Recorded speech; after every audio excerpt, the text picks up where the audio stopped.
Okay, welcome back, Dartmouth. Let's start talking about the atom. Sound good? Okay, how small is an atom? Now, pennies are pretty small, of course, when you compare them to other things. But a penny actually contains 2 times 22 times 10 to the 22 atoms of copper and zinc. That is 20,000 billion atoms. So let's try to put that in perspective. Pennies are small, but they have 20,000 billion atoms inside of them. So, what makes up an atom? We've been talking about atoms over the past week or so, and we know that they are or can be broken down into smaller things. They are made of protons, neutrons, and electrons. If we take a look at the diagram that's right here, we can see our positively charged protons, our neutral neutrons, and we have our electrons that are circling around the nucleus. So let's talk about that nucleus. Again, inside the nucleus we have protons and neutrons. Protons are the positively charged particles. Now, these guys are tiny, but the protons actually have a large mass in comparison. It's 1.7 times 10 to the minus 24 grams.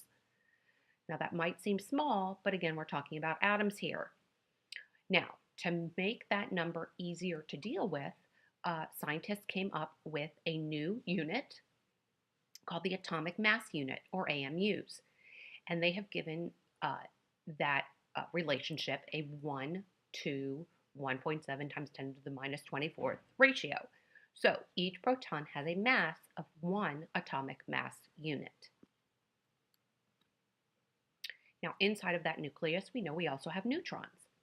They have no charge. They have a tiny bit more mass than the atom, or excuse me, than the proton, but it doesn't really make a significant difference. And so for that reason, we say that neutrons also have a mass of 1 atomic mass unit. Now, again, we know that the volume of the nucleus is super small. Most of the volume of an atom is taken up by the electron cloud. But let's, again, build an analogy here. If it were possible for a nucleus to have the volume of a grape, that nucleus would have a mass greater than 9 million tons. So that would be one heavy grape. So if we think about this, that nucleus is so dense. Okay, so if we put that in perspective, that nucleus is so dense that it would weigh 9 million tons if it were a grape. Okay, now we've covered our nucleus. What about the rest of the atom? That is where we're going to find the electrons. Those are the negatively charged particles. They are around the nucleus in the electron cloud. Electrons are so much more smaller than neutrons and protons. It would take about 2,000 electrons to equal the mass of 1 proton. And so we do not consider the mass of an electron at all. We usually think of it as 0. Now, where protons have a positive charge, electrons have a negative charge. And so they are always balanced. They cancel each other out. And so we assume that an atom is neutral, has no charge. Now that's going to change in a little bit. But when we're looking at the periodic table and just talking about an atom, we're talking about a neutral atom. Protons are equal to electrons. Okay, so here's where we now switch things up a little bit. Sometimes atoms have an unequal amount of protons and electrons. And so they are no longer called an atom. They are now called an ion because now they have a charge. If an atom loses 1 or more electrons, it's going to have a positive charge, and that's going to be called a cation. If an atom gains 1 or more electrons, it's going to have a negative charge, and that is called an anion.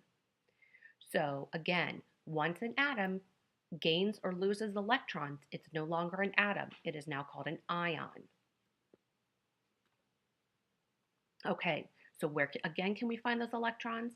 We find those electrons in that area called the electron cloud. It is around the nucleus. So what makes atoms of different elements different? When we look at the periodic table, we can see there are well over 110 different types of elements. And each one of those atoms of that element are unique to that element. So how do atoms differ? They differ due to the amount and orientation of their neutrons, protons, and electrons. So let's talk about that. If we start just with the basics, let's start with hydrogen, most basic element on the periodic table. If we want to make a hydrogen atom, we put one proton in the atom of a nucleus. Hydrogen is so simple that it doesn't even have any neutrons. So then, in order to make it a neutral atom, we add one electron that will go in the electron cloud. So hydrogen is super simple, one proton, one electron. Now, if we move on to the next atom on the periodic table, we move on to helium. The second element, we add a proton to the nucleus, so now we have two. Both of those are positively charged, so we need to buffer them, sort of, with some neutrons, too. And since we added one proton, and we know that the helium atom is neutral, we also have to add another electron to the electron cloud. So now we've built a helium atom. We have two protons, two neutrons, and two electrons. Now, if we want to build bigger atoms, we can continue to add protons. But the trick is that we don't have to have an equal number of protons and neutrons. We do have to have an equal number of protons and electrons because we want our atom to be neutral. So for instance, if we take a look at carbon, carbon has 6 protons, 6 neutrons, and 6 electrons. If we take a look at gold, gold has 79 protons, 118 neutrons, and 79 electrons. So again, we don't have to have the same number of protons and neutrons. So let's talk about what that proton does for us. When we look at the number of protons in the nucleus of an atom, that gives us the atomic number of the atom. And all atoms of that element will have the same atomic number. So every hydrogen atom has only one proton in its nucleus. Hydrogen has an atomic number of 1. When we look at the periodic table, and you can see there's an example of a box right here from the periodic table, we can see where the atomic number is located, always at the top. And so if we look at silver, we can see silver has an atomic number of 47. And again, that atomic number tells us the number of protons, and because we are dealing with neutral atoms, that is also the number of electrons. Now, the other number that we're going to see on the periodic table is the atomic mass. We talked just a few minutes ago about how mass is protons and neutrons. So if we take a look at krypton here, krypton has an atomic number of 36. It has a mass of 83.8. If we know that this weight is protons and neutrons. We have our number of protons. All we have to do is round and subtract the number of protons from that atomic mass.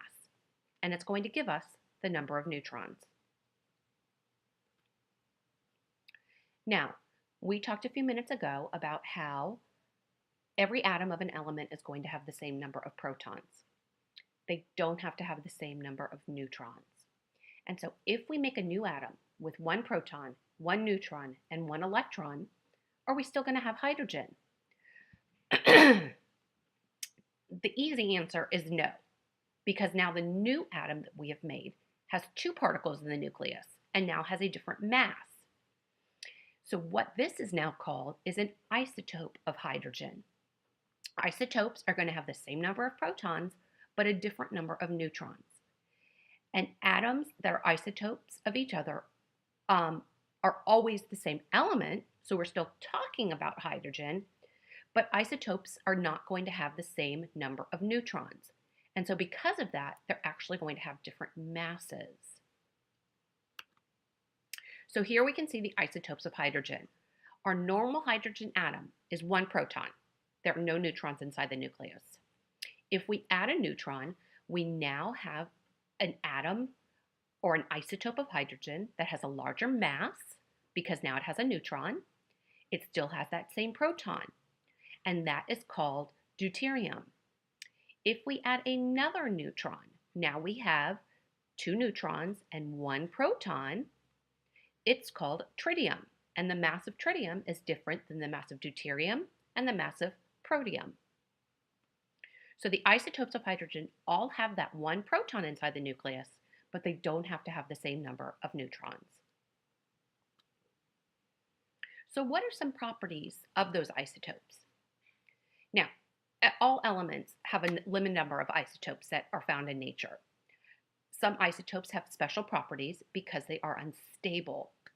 And an unstable atom with a nucleus that's going to fall apart over time would be considered radioactive. And radioactive isotopes will spontaneously fall apart. They just do it on their own. And as they do, they give off smaller particles and energy. Now, isotopes of elements generally share the same physical and chemical properties. For instance, the isotopes of oxygen are all odorless and colorless gases at room temperature. So how can we tell those isotopes apart? Well, it comes to the mass. We know that the mass is protons and neutrons. Electrons not included because their mass is so small. And so we can tell the difference between an isotope based on mass. So how do we name them? To name a specific isotope, we write the name followed by a hyphen and the mass number. That's it. So hydrogen atom that has 1 proton and no neutrons would be an isotope of hydrogen-1. If we add a neutron to it, so now we have 1 proton and 1 neutron, now we have hydrogen-2 because it's going to have a mass of 2. Carbon has isotopes. It has a carbon with an isotope mass number of 12. And so we would write carbon-12. And we know that because the atomic number of carbon is 6, we can very easily find out how many neutrons are in that isotope of carbon. 12 minus 6 is 6. Now, most elements contain a mixture of 2 or more isotopes. For example, copper is composed of copper-63 and copper-65. And so how we get that mass, how we get the number on the periodic table, is just by taking a weighted average of the masses that occur in nature. So if we look at the periodic table and we look at copper, we see that the atomic mass is 63.6 atomic mass units, AMUs. And that's just an average of the isotopes that occur in nature, of isotope 63 and isotope 65. That's it. Now, we can't forget the importance of electrons. We know even though they don't have a mass that we consider because they are so tiny, they play a very important part in the atom. It's those electrons that react with an atom's environment, and we'll talk more about those later.